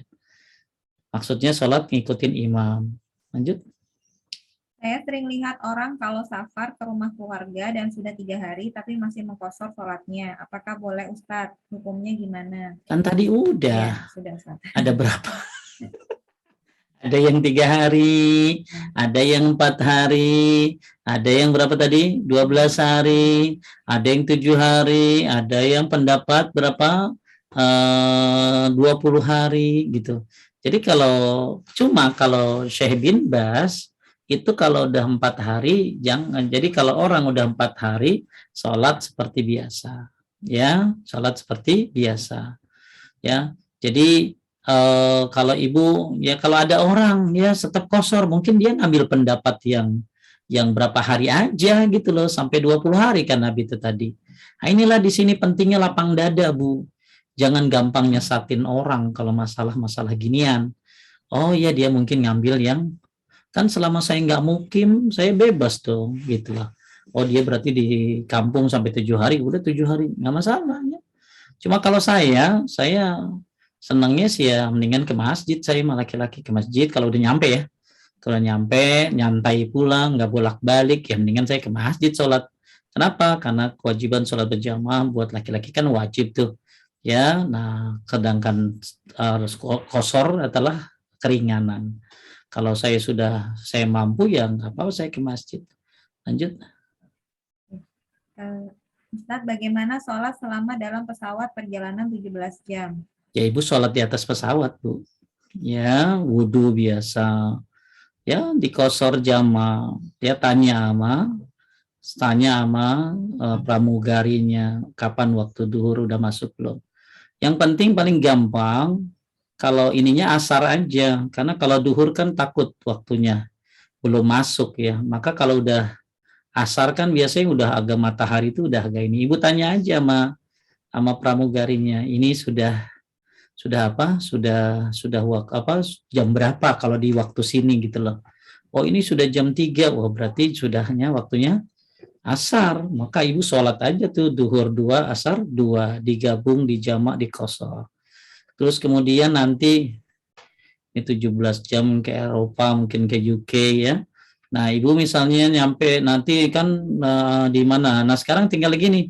Oh nanti ternyata sampai di Dubai, misalnya sampai di Dubai jam 5 ya, wah ibu bisa di Dubai aja nanti jam 5 sholat duhur asarnya. Tapi kalau nggak bisa nyampe di Dubainya Isya atau jam 11 malam, ya udah ibu duhur asar di atas pesawat, maghrib Isyanya di Dubai atau di mana pakai Qatar, di Qatar pakai Turki ya di Turki sholat Isyanya maghrib 3, Isya 2. Ya, jangan sampai ninggalin sholat kalau lagi safar. Jadi kalau yang di atas pesawat, ya usah wudhu. Ya, kalau bisa wudhu, ya insya Allah air banyak, pakai waslap bisa. Atau apa?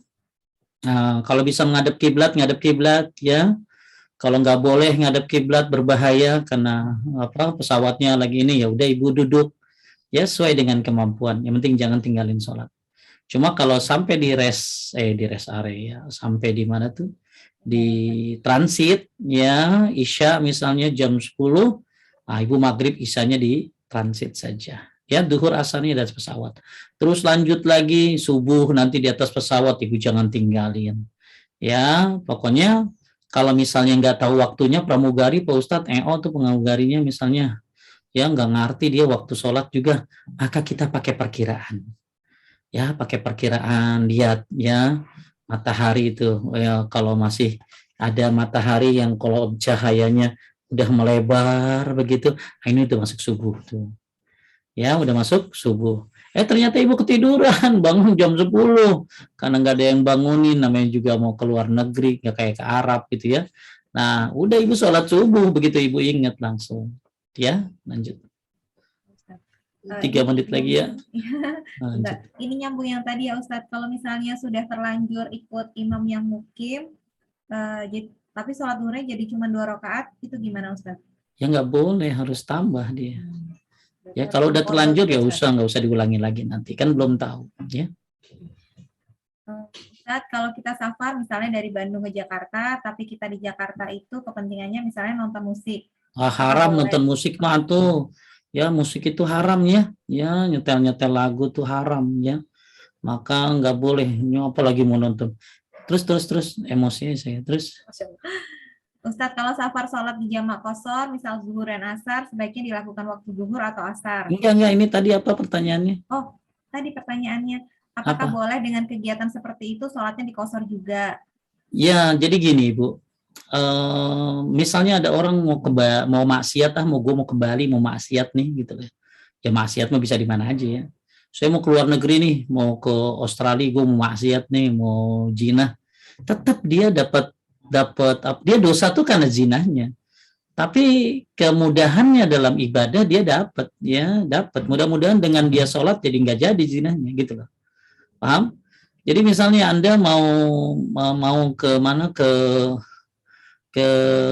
mana ke Bandung atau kemana nonton konser musik gitu, walaupun itu kan haram, ya. Kemudian Anda sholat qashar, ya jamaah, Anda tetap dapat fasilitas itu kalau selama jadi musafir.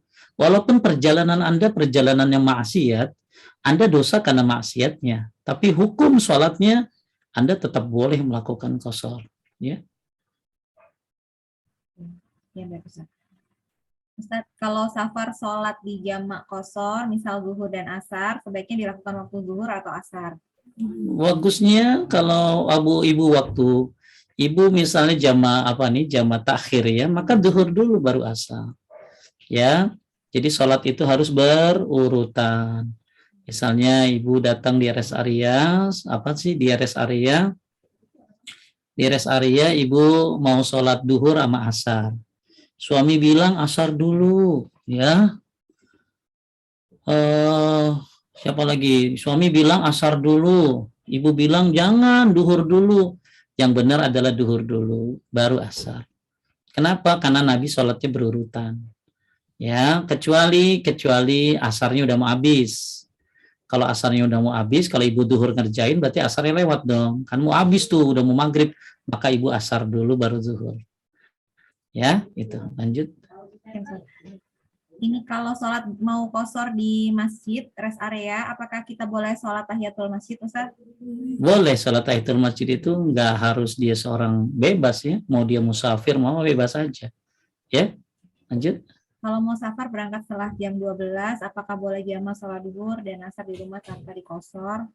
Kayaknya udah sudah. Maksudnya di jamak, ya jangan ya.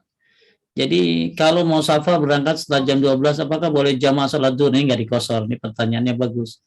Boleh di jamaah aja, boleh di jamaah aja nggak duhur 4, asar 4. Saya tidak merekomendasikan. Ya, karena Anda tidak darurat gitu loh. Karena jamaah itu boleh buat orang yang lagi sakit, boleh tuh jamaah tuh. Ya, selama tidak jadi kebiasaan tuh. Ya misalnya tadi ya dalam keadaan ya benar-benar darurat ya, nggak bisa nih ngerjain, maka boleh dijama gitu loh. Jadi untuk orang sakit lah ya, maka boleh dijama duhur 4, asar 4. Tapi kalau untuk ini kan nggak sakit ya, maka lebih baik dia keluar aja, sholat duhur dulu 4, lalu nanti di jam asar baru sholat 2 rakaat ya. Habis ya? Ini masih banyak, Ustaz. Coba. Lanjut. Oke. Bagaimana halnya jika kita pergi safar ke Eropa, berpindah-pindah negara, dan mengikuti rombongan, tetapi tidak menemui tempat ibadah, dan jamak qasharnya ketika berada di hotel, dan menggabungkan semuanya mulai dari zuhur sampai isya. Nggak boleh itu kayak begitu. Nggak boleh kayak begitu, Bu.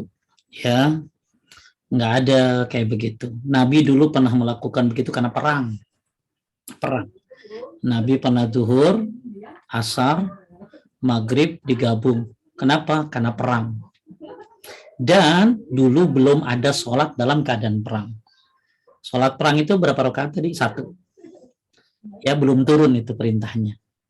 Jadi dulu Nabi pernah sholat duhur, asar, maghrib digabung. Kenapa? Karena perang sibuk. Sampai kelewat sholat duhur, asar, maghrib. Dan Nabi melaksanakan duhur dulu, baru asar, baru maghrib. Makanya kenapa berurutan. Tapi itu lagi perang. Dan itu belum ada perintah sholat lagi perang. Itu 1 rakaat belum turun.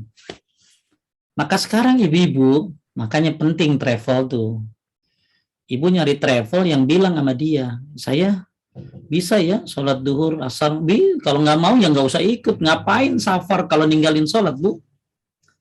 Ya, salah satu syarat syafar adalah nggak boleh meninggalkan kewajiban yang Allah syariatkan.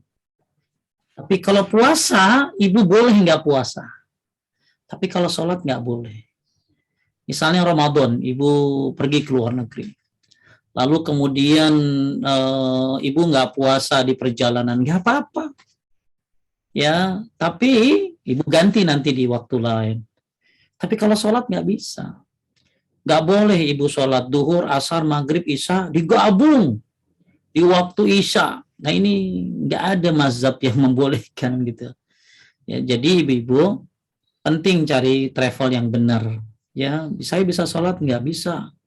Nah, sekarang tinggal diatur aja waktunya. Emang di mobil kagak bisa apa? Ya, makanya ibu begitu oh ini ada tempat wudhu, saya wudhu. Jangan gara-gara pemandangan cuman salju banyak, salju mabu di tukang es juga, ya. Jadi jangan gara-gara lihat pemandangan, lihat fantastic, amazing, wonderful, ya ini ibu ninggalin sholat, naudzubillah min dzalik. Jadi jangan sampai safar meninggalkan kewajiban kepada Allah. Itu sholat, dan ibu bisa atur waktu kok, ya. Nggak boleh sholat digabung duhur, asar, maghrib, isya di waktu isya, ya nggak boleh, ya. Lanjut. Ya, Ustaz. 2 pertanyaan lagi, Ustaz. Baik. Sholat ketika berada di pesawat, misalnya berangkat dari Indonesia malam hari, lalu pada saat waktu subuh di Indonesia, posisi pesawat berada di wilayah yang belum masuk waktu subuh, berarti sholat subuhnya mengikuti waktu pada saat di Indonesia atau bagaimana? Betul, ikutin Indonesia, ya. Lanjut. Ustaz. Ini Ustaz, Buka puasanya pun ikutin Indonesia, ya. Jangan ada orang Indonesia berangkat bulan puasa pengen umroh Ramadan. Lah, di atas pesawat yang menurut jam di atas itu masih jam 4 dia udah berbuka. Kenapa? Karena di Indonesia udah buka, kita buka. Error. Ya. Jadi dia buka di Indonesia, ya dia puasa di Indonesia, begitu di tengah jalan dia buka nurutin Indonesia, nggak bisa tuh. Nurutin daerah setempat bukanya. Ya, lanjut.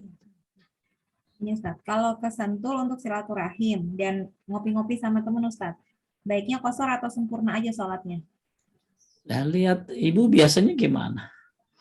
Ya, kalau misalnya lihat kalau ibu ragu ada nggak 80 km? Gitulah. Oh, nggak ada Pak Ustadz, di sholat biasa saja. Ya, gitu. Satu lagi Ustaz. Sholat wudhu ada tidak Ustaz? Ada syukrul wudhu, sholat habis wudhu, ya. Itu saja. Bapak Ibu sekalian yang dimuliakan oleh Allah Subhanahu wa taala, sebenarnya apa yang saya bahas terlalu ringkas. Tapi saya juga kalau bahas terlalu panjang ibu-ibu takut bingung. Saya coba meringkas apa yang saya tahu dan apa yang saya bisa. Semoga ibu dimudahkan untuk bisa menjalankan sunnah-sunnah Nabi SAW. Intinya kalau memang dia bisa qashar, dikosor saja sholatnya. Tapi kalau dia berat, saya mau sholat biasa aja, ya terserah, nggak apa-apa. Tapi saya lebih memilih qashar daripada sholat biasa. Ya, dan tadi sudah dibahas tentang pernak-perniknya. Semoga paham, semoga dimudahkan. Saya mohon maaf kalau ada kesalahan dan kekurangan atau kekurangan dalam pembahasan saya minta maaf. Itu saja. Allah mahtim dana min asyatika ma tahulu bihi bainana wa baina ma'asika min ta'atika ma tuballighuna bihi jannatik wa min al-yakin ma tuhawwinu alaina masa'ib ad-dunya. Allahumma matti'na bi asma'ina wa absarina wa quwwatina ma ahyaytana waj'alhu al-waritha minna waj'al sa'rana 'ala man zalamana wansurna 'ala man hadana wa la taj'al musibatana fi dinina wa la taj'al ad-dunya akbar hammina wa la mablagha ilmina wa la tusallit alaina man la yarhamuna